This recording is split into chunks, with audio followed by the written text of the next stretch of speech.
Oh, right. So, Erev Tov, good evening, everybody. It's wonderful to have you all together here as we are continuing with our Selihot sessions, honoring the Aleph Bet, the letters of the Hebrew alphabet. Last night we had a very poignant session with the letter Nun, and Norman, who has the Nun in his name, was very generous because that was his letter. And yet he, in a very wonderful gesture of what this season is about, his generosity he exchanged, and now he gets a different letter that you'll hear about very, very soon. But before we do that, I'm going to share the screen and I'm going to take you to let me see if I can do this properly. Um, no, I didn't do it right. So let me try again. Yes. So Adon HaSelichot is the piyut that we're going to sing for just a little bit before Norman comes in. Adon HaSelichot. That's it. And if you remember, as I said, we were discussing yesterday Norah, Tehilot, from the word Noraim, some people translating as awesome, some as terrible. And now this one that for a perfect segue for Norman, Soleach Avonot, the one that forgives our mistakes. So let's sing a little bit the pizmon, the refrain, if you remember. חטאנו לפניך רחם עלינו, חטאנו לפניך רחם עלינו, מלא זכיות נורא תהילות, סולח עוונות, עונה ועצרות, חטאנו לפניך רחם עלינו, חטאנו לפניך רחם עלינו. And I'm going to stop the sharing for a second so I could go and introduce Norman, a dear, dear friend, incredibly knowledgeable. You'll see her in a minute. A community educator, a graduate of Hebrew College in Newton, Massachusetts, and has studied at the Chaim Greenberg Institute and Hebrew University in Jerusalem. The founder of the Jewish Studies Center in Washington, D.C., since 1978, he has taught in many adult education programs throughout the Washington Jewish community. His teachings have included courses in basic Judaism, the Florence Melton Adult Mini School, Rabbinics, Tanakh, prayer, and Jewish history, as well as private teachings from Bnei Mitzvah and candidates for rabbinical semicha. The first recipient of the Haberman Institute for Jewish Studies Master Teacher Award. He's active in the Farbrengen, Habura, and area synagogues, Jewish community centers, senior programs, and renewal groups. Norman received his BA from Harvard College and JD from the University of Minnesota, and is my privilege and honor to invite my very, very good friend, Norman Shore, to teach us tonight. Thank you, Norman. Thank you. Yeshikach Raman. There's an old joke that a child comes to his parents and say, how come there's a Mother's Day and there's a Father's Day, but there is no Children's Day? And the parents say, every day is Children's Day. Well, I think every day is Samekh Day at the moment. It's Selihot. That's what we're doing. Ramon was singing Adon HaSlichot, Soleach Lavonot.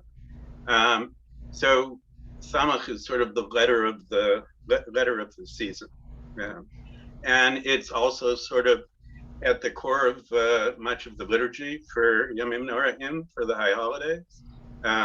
Maybe the two great avonot, the two great sins of Am Yisrael, in the entire history of Am Yisrael, I suppose, in the Torah, is the Egel HaZahav, it's the golden calf, and the refusal to go into Eretz Yisrael when they hear the report of the Meraglim, of the spies. And both of those instances are infused with the concept of Seliha. So probably the greatest Sanagor begins with a Samekh. A Sanagor is basically a defense attorney. It's someone who stands up for the accused, for the accused. And Moshe Rabbeinu is the great Sanagor of the Jewish people. And he brings and demands Seliha from the Kadosh Baruch Hu, from God, in both of these instances. And he sort of pushes God, and God says, Salachti kidvarecha, I'm going to forgive according to your words, Moshe. And there's a reading in the Gemara that God says, one of the things we do is we read the 13 midos, the attributes of God, El Rachum V'Chanun, God's kindness and compassion for us. And God tells Moshe that in the future, when he's angry with the Jewish people, what they should do is the Chazan should come and put a talis around himself and repeat the 13 midos, the attributes of God. And when you do that, God will forgive us. And God sort of demonstrates it, and it says, Ote or kasalma. He takes the heavens and he wraps the heavens around himself as a garment. And it's a little bit of a saying that one of the ways you get to Seliha is through restoring the original connection that you had. And so when God is reminded of his love of Israel and Moshe's pleading, in the future, by our actions, we'll be reconciled. And so Seliha comes through restoring ties that are broken. I sort of went to the concordance and looked at the word Seliha, the root salach, as it's used in the Tanakh. It's used, I think, 47 times. And I was actually a little disconcerted to discover that it was only about God forgiving people. I was looking for a hint of how, that Mahu Rachum V'Chanun, Afatara Rachum V'Chanun, that we're supposed to imitate God.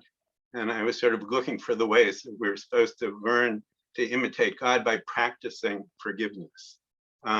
And so it was a little difficult that in the whole Tanakh, there was no example of human forgiveness of others. It was just God doing the forgiving. Although when you look at, there's another Hebrew word, mochel, mechila, which doesn't appear in the Tanakh, but it appears in rabbinic literature, and it sort of splits the world into two pieces. One is slicha, that continues, and that in some sense is an emotional reconciliation, and mechila is a legal reconciliation. So when you're mochel, then you're absolving someone in legal terms. And so we have both senses. And in fact, there's a prayer which probably could be used more that many people recite right before Kol Nidre.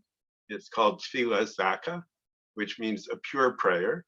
And the highlight of it is that you say that you're absolving everyone else in the world, and you're hoping that as you're absolving them, they're absolving you. And so that the way that you enter Yom Kippur is by sort of not a reconciliation where all the bad feelings are necessarily gone, but putting things aside. and you have a sense of mechila. There's a very well-known story about maybe the other great Sanagor of the Jewish people, the other person who we think of as defending the Jewish people, which is Rabbi Levi Yitzchak of Berdichev, the Berdichever. And there are any number of stories about Yom Kippur, Rosh Hashanah, Selihot, where he argues with God, where he comes up with clever tricks to get forgiveness for the Jewish people. There's one I think that resonates now, whereas so the people in these stories are often either cobblers or tailors. And we're going to go with a cobbler here because it's a sandrar from sandal, and it begins with a samekh. And as often happens, Rabbi Yitzchak at some point feels our prayers aren't ascending at the time of Kol Nidre, and then he feels a sort of power, a shift in the world, and our prayers are able to ascend. And then after Yom Kippur, he goes to investigate, and he discovers this certain cobbler who is the source of the prayers being accepted. And he asks him what happened, what was going on. And the cobbler said, you know, I was talking to God, and I said, you know, maybe I didn't give full value to all of my customers. I yelled at my wife. I didn't have gut kosher meat, even though I'm a chassid. You know, he goes through a series of sins that may be serious or maybe not serious. And he says, but God, compared to you, you know, I haven't done anything wrong. Because, and I think we're at a moment where we're feeling this now. There are so many things going wrong. And he says, you've separated families, you've taken children away from their parents. You've caused great disease and plagues. And so I'll make a deal with you. I'll be mochel for you if you're mochel for me.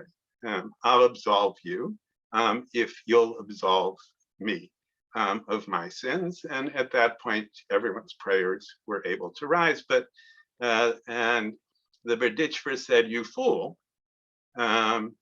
you could have got so much more from God. You could have fixed the world. You could have brought the Mashiach. So that's become a popular, at least judging from Google, a popular story. But there's a different version of it. There's a great story by Yud Lamed Peretz, who's one of the great figures in Yiddish literature, where he borrows from this story. And in his, there's a somewhat less sympathetic figure who's in the argument with God. And he's done things which are wrong, but in part he's wronged the evil baron. And he sort of goes on a strike from mitzvot. He's not going to practice a Jewish life anymore, and everyone is distraught. And Kol Nidre is held up, and the Berditchever talks to him. And he says, well, I'll return on one condition. And he's got a switch in the tradition. He says, Rebbe, I want to know, is it true that Yom Kippur only atones for sins that we do towards God, but it doesn't atone for sins that we do towards other people? And the Rebbe said, yes, you know, you have to make up with the other people to atone for those sins. It won't be for God. And now he's a tailor in this story. The tailor is thinking he's not going to humiliate himself before the evil baron. He's not going to be put in a position of danger. He won't give it up. He says, I'll make a deal with God. But he's got a more interesting deal to propose. He says, what I want is that God will forgive us for sins that we do against other people, not just ones that are against God. And Rabbi Yitzchak has a din Torah, he sends his prayers up above, and God, or the Yeshiva Shomala, confirms the deal. And he comes back, the tailor rejoins. And I thought what's powerful about that is I'm always actually disturbed when people say that we're only atoning for sins with God, not sins with other people, because that's really the hard part.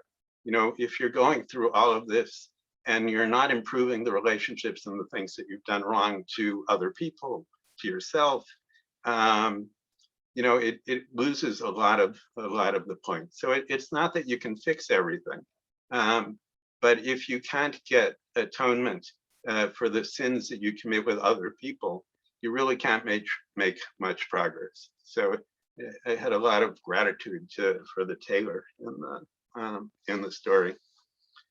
But I don't want to do just the word Seliha. So Ramon last night talked about how in Ashrei, there's a line missing. It's an acrostic. It goes through the alphabet, and there's nothing for the letter Nun. And the Gemara gives an explanation, is that when David HaMelech, when King David got to Nun, he saw through Ruach HaKodesh, he saw through the Holy Spirit that someday there'd be a nevuah, that's with a Nun, could be yesterday's day, there'd be a prophecy, that Amos Hanavi, that the prophet Amos would say, Nafla lo tosifkum betugat Yisrael. The maiden of Israel, the daughter of Israel, is fallen never to rise again. And David HaMelech saw that, and he suppressed that. But he left a hint of it, because the next line, the Samekh, is Samekh l'chol hanoflim, that God supports all of those who are fallen. And so David sort of shifted a prophecy that says we're going to fall and there is no hope, to saying that God will support us. And Samekh, after all, Samekh is the actual name of the letter, is Samekh, and it means support. And so as much as the time period is about sort of internal introspection and forgiveness, that the critical message in some sense is being Samekh Noflim, of holding up other people who are falling. And that's the way of achieving Seliha. Let me tell one more story. This is a story that I first saw Rachel Adler telling in Engendering Judaism, if people are familiar with that. And it's a story about, there is apparently a tradition, I don't travel in the circles where people are actually doing this, when a woman shows up at the door and you perhaps weren't expecting her, you say, Skotzel kommt. And it's a story about a woman named Skotzel. And the story is, I don't know when this happened exactly, but a long time ago, a group of women were all getting together and they start talking and they say, how is it that men can learn and men can daven and men can do all these things and we can't do them? And so they decided, they picked Skotzel, who is a very sharp, intelligent, and good arguing woman among them. And they said, well, we're going to climb up to heaven and present our case. And so they built a human ladder, one woman on top of the other.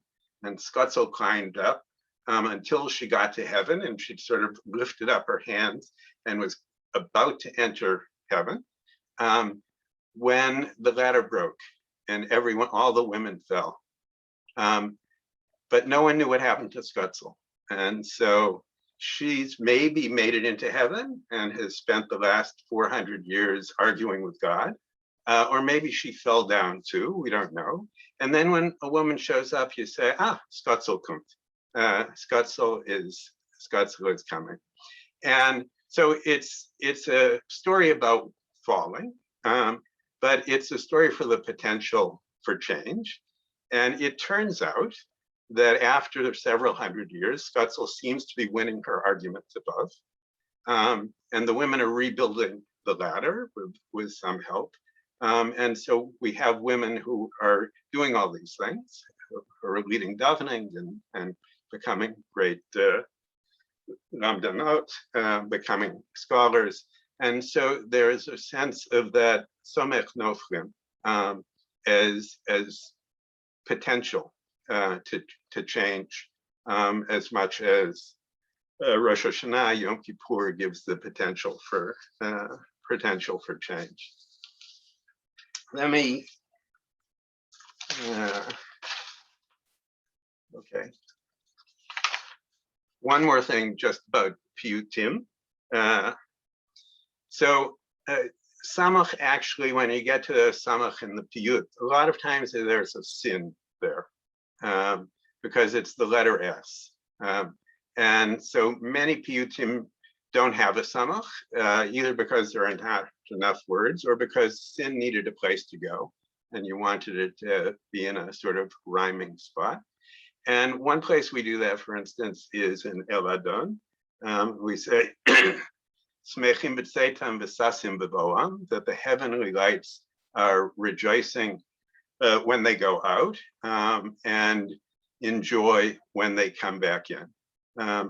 And there's an explanation of that, which apparently the Vilna Gaon like to use, which there are two types of joy, two types of simcha. There's the joy when you start things that are new, and there's the joy of completion. So smechim b'tzeitam when you start the day, and sasim b'voam, and joy of a different type when you end the day. And so Rosh Hashanah is a piece of that. It's not just about confession and such, but it's the joy of the completion of the old and the joy of the starting of the new. And so let me finish with two thoughts. One is Samekh turns out to have a lot of roles in transliteration or in other languages. So Samekh, there are words in Aramaic, in Yiddish, in German, and in English that you need an S, and so Samekh is the bridge between the other languages and Hebrew. And so I had some pictures, but I think we won't worry about them. But one was a picture of Bruce Springsteen, and if there were no Samekh, turns out his name would be Bruce Springsteen. And you can go through lots of these situations, but the one that I thought was most touching and most meaningful is shalom, because in Arabic it's salam, and if you write salam in Hebrew, you write it with a samekh, and so samekh there too is a bridge between one culture and another culture, between one language and another language. Anyways, so we should end with hopes for shalom, salam, for peace, and Shana Tova to everyone. Tizkele mitzvot, may you have the opportunity to continue performing mitzvot in this year 5782 that is coming. Thank you so much, Norman, for bringing the beauty of the letter Samekh into our lives. Thinking about what you said about Somech Noflim, it's also imperative that not only God protects those that fall, but also we do. At Shirat HaNefesh, we have this year this topic of Shav'at Aniyim Ata Tishma, the clamor of the poor you will hear.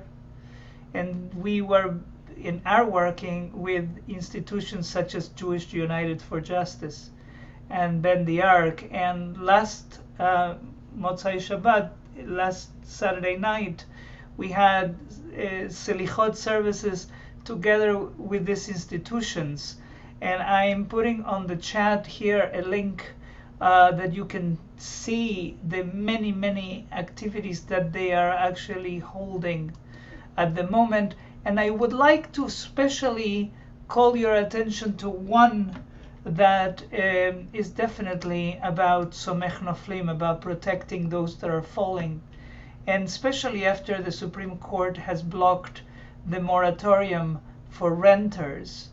I'm putting here on the chat a link of how especially here in Maryland, we could write to our elected officials to ask for protection of eviction for those that that you need that need our help, that need our help. So I wanted very much to thank you for what you brought to our lives tonight, for those very meaningful thoughts. To remind everybody that tomorrow night we continue, not unexpectedly, with the next of the letters. We're talking about the letter Ayin, with Chazan Jeremy Stein from Wisconsin, who's coming to teach us. And until then, thank you all for supporting this Selihot sessions. More than 265 people have already registered. And we're going to continue, as we have said a few times before, in this arch of 40 days and 40 nights about from Rosh Chodesh Elul, from the beginning of Elul to Yom Kippur, where we're going to, in the afternoon, have a little review of many of the beautiful things that we have heard. If you have missed any of the sessions, look into the publicity, because we record them all, and you can review them, or if it's in my case, even if I have heard them many times, I love to listen to them again, as I'm sure this one will be one of them. Until then, I wish you all Laila Tov. May you have a ending of this evening. May it be restoring. May it be that we could cope with the coronavirus in a way where we could be able to protect the noflim, of those that are falling. And may we get to a place, as Norman teaches us, where shalom and salam would come for all of us, not only in the concept of peace, but also in the concept of shlemut, of being whole, or at least regaining some of that wholeness that apparently we had once lost. So thank you from the bottom of my heart to all of you. Hope to see you tomorrow night when we continue with letter Ayin.